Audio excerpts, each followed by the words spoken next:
वक्त है मेटल्स की बात निकली तो मेटल्स पे ही आपको और ज्यादा जानकारी देने का। बेस मेटल्स लगातार दूसरे दिन है कमजोर, वजह क्या है? नेहा हमारे साथ है बताने के लिए। नेहा बताइए। सर, मेटल्स की बहुत जबरदस्त पिटाई हुई है। 2 दिन पहले जितनी भी स्ट्रेंथ थी वो सब इसने आज गवा दी है। आज यूरोप के मार्केट खुलते ही एलएमई कॉपर $200 गिर चुका है।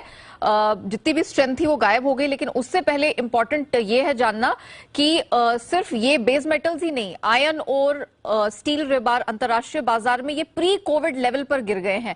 2 से 2.5 साल के निचले स्तर पर स्टील और आयरन और दोनों ही ट्रेड करते हुए दिखे हैं। और बेस मेटल्स तो सारे टूट ही गए हैं, जितनी तेजी थी वाइप आउट हो गई। अब हुआ ये क्यों है? ये इसलिए हुआ है कि डॉलर इंडेक्स में कम बैक है 111 के पास। अब डॉलर इंडेक्स वापस से लौटता हुआ दिखाई दिया है।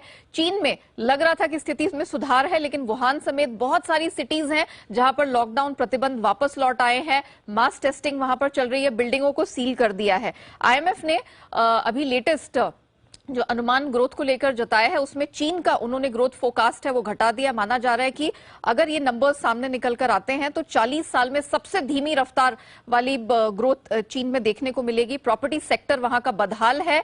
जीडीपी का 1/5 कंट्रीब्यूशन प्रॉपर्टी सेक्टर से आता है और उसका निवेश इस साल अब तक 8% घट चुका है। वर्ल्ड स्टील एसोसिएशन ने स्टील की डिमांड में और गिरावट की बात कही है।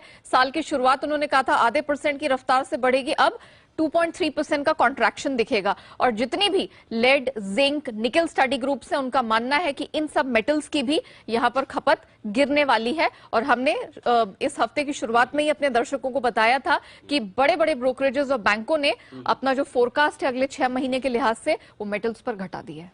मतलब मेटल की डिमांड कमजोर रहेगी और सप्लाई की स्थिति टाइट होने के बावजूद ये स्थिति है कि क्योंकि डिमांड नहीं आ रही है, इस वजह से कीमतों पर प्रेशर बना रहेगा। बात तो सही है, किसी को खरीदना ही नहीं है तो क्या करेंगे।